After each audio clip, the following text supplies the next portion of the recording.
বিপ্লব ও সংহতি দিবস উপলক্ষে রাজশাহীর বাঘায় বর্ণাঢ্য র্যালি ও আলোচনা সভা অনুষ্ঠিত হয়েছে। ৮ নভেম্বর শনিবার বিকেল ৪টায় বাঘা উচ্চ বিদ্যালয় মাঠে উপজেলা বিএনপি ও সহযোগী সংগঠনের উদ্যোগে এই কর্মসূচি পালিত হয়। এতে কয়েক হাজার নেতাকর্মী সহ বিভিন্ন শ্রেণী পেশার মানুষের স্বতঃস্ফূর্ত অংশগ্রহণ লক্ষ্য করা যায়। অনুষ্ঠানে প্রধান অতিথি হিসেবে উপস্থিত ছিলেন রাজশাহী জেলা বিএনপির আহ্বায়ক ও রাজশাহী ৬ চারঘাট থেকে বাঘা আসনের বিএনপি মনোনীত প্রার্থী আবু সাইদ চাঁদ। তিনি বলেন, ৭ নভেম্বর বাংলাদেশের ইতিহাসে তাৎপর্যপূর্ণ একটি দিন। এ দিনটি স্বাধীনতা, গণতন্ত্র ও সার্বভৌমত্ব রক্ষার সংগ্রামের প্রতীক। গণতন্ত্র পুনরুদ্ধারে বিএনপি জনগণকে সঙ্গে নিয়ে নিরলসভাবে কাজ করে যাচ্ছে। তারেক রহমানের নেতৃত্বে আমরা সবাই ঐক্যবদ্ধভাবে দেশকে পুনর্গঠনের লক্ষ্যে এগিয়ে যাচ্ছি। এ সময় আরও উপস্থিত ছিলেন বাঘা উপজেলা বিএনপির আহ্বায়ক ফখরুল ইসলাম বাবলু, জেলা ছাত্রদলের আহ্বায়ক এস.এম. সালাউদ্দিন আহমেদ শামীম সরকার, উপজেলা বিএনপির সদস্য সচিব আশরাফ আলী মলিন, বাঘা পৌর বিএনপির সাধারণ সম্পাদক তৌফিকুল ইসলাম তফি, উপজেলা বিএনপির সদস্য সুরুজ্জামান সুরুজ ও মুখলেসুর রহমান মুকুল, পৌর বিএনপির সাংগঠনিক সম্পাদক আব্দুল লতিফ, উপজেলা যুবদলের সাবেক আহ্বায়ক সালেহ আহমেদ সালাম, সাবেক বাঘা উপজেলা স্বেচ্ছাসেবক দলের আহ্বায়ক মোহাম্মদ শহীদুল ইসলাম, সাবেক সদস্য সচিব শফিকুল ইসলাম শফি প্রমুখ। আলোচনা সভা শেষে বাঘা উচ্চ বিদ্যালয় মাঠ থেকে একটি বর্ণাঢ্য র্যালি বের করা হয়। র্যালিটি বাঘার প্রধান সড়ক প্রদক্ষিণ করে আমচত্বরে গিয়ে শেষ হয়। র্যালি চলাকালে নেতাকর্মীদের উচ্ছ্বাস, স্লোগান, ব্যানার পোস্টারে বিপ্লব ও সংহতি দিবসের তাৎপর্য ফুটে ওঠে। হয়তো পিছিয়ে যাবে, নির্বাচন হবে না।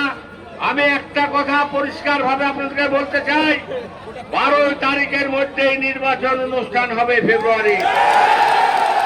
এই বিকল্প রাস্তা বাংলাদেশের মানুষ জনগণ মানিয়ে নিবে না। প্রধান উপদেষ্টার কাছে দাবি, আমাদের অনুরোধ যে আপনাদেরকে আপনার দায়িত্ব কর্তব্য ছিল 3 মাসের মধ্যে নির্বাচন দেওয়ার, আপনি ব্যর্থ হয়েছেন।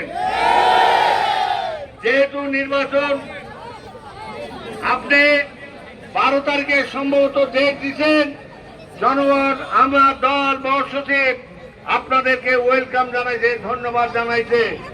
এই দলের এরপর যদি কোন পায়তারা চক্রান্ত হয়, অবশ্যই বাংলাদেশের মানুষ, 20 কোটি মানুষ এটাকে মেনে নিবে না।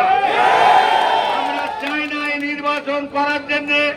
আমাদের 17 বছর তারেক রহমানের নেতৃত্বে আমরা প্রায় 10 থেকে 15 হাজার লোক শহীদ হয়েছে, 50 থেকে 5 থেকে 10 লক্ষ লোক আমরা কারাবরণ করেছি। অতএব আমাদের দায়িত্ব কর্তব্য হলো নির্বাচনের পিছানোর সুযোগ নাই।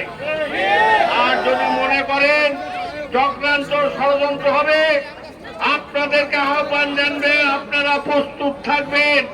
যে কোনো চক্রান্ত ষড়যন্ত্রের মাধ্যমে আপনারা এর মোকাবেলা করার জন্য প্রস্তুত থাকবেন ইনশাআল্লাহ। কায়েম করতে চায়, ইসলাম কায়েম করার মালিক আল্লাহ রাব্বুল আলামিন। ইসলামী দেশে কায়েম হবে না।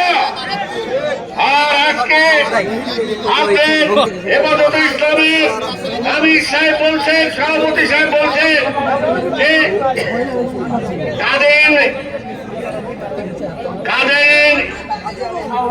কাদের ফেতনার থেকেও জামাতে ইসলাম ভয়ঙ্কর।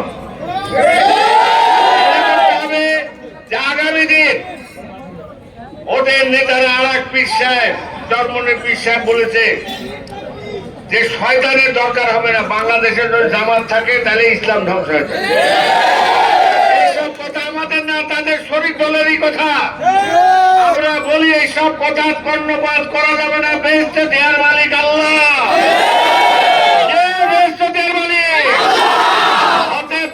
জামাতকে ভোট দিলে বেশ পাওয়া যাবে এরকম কোন দলিল কোরআন শরীফে নাই, এখানেও যাবে না। অতএব এইসব ব্যাপারে যত আমার মা বোনেরা আছে, যারা আছেন তারা সতর্ক থাকবেন, যেগুলা বলার দরকার নাই। আমি 2-3টা স্লোগান দিব, আপনি আমার সাথে সুর মিলাবেন।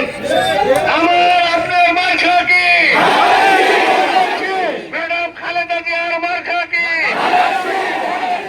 তারেক রহমানের মার্কা কি? তারেক রহমানের মার্কা কি? জোর হলো না, আরো জোরে। আরেকটি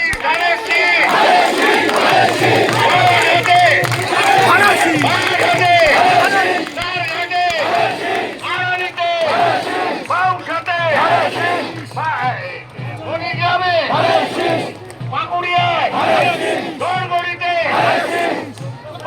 চকরাজাপুরে, সব জায়গায় ধানের শীষ। আপনারা আমরা মিছিলে যাবো, আপনারা সবাই মিছিলে যাবেন ইনশাআল্লাহ। চলেন।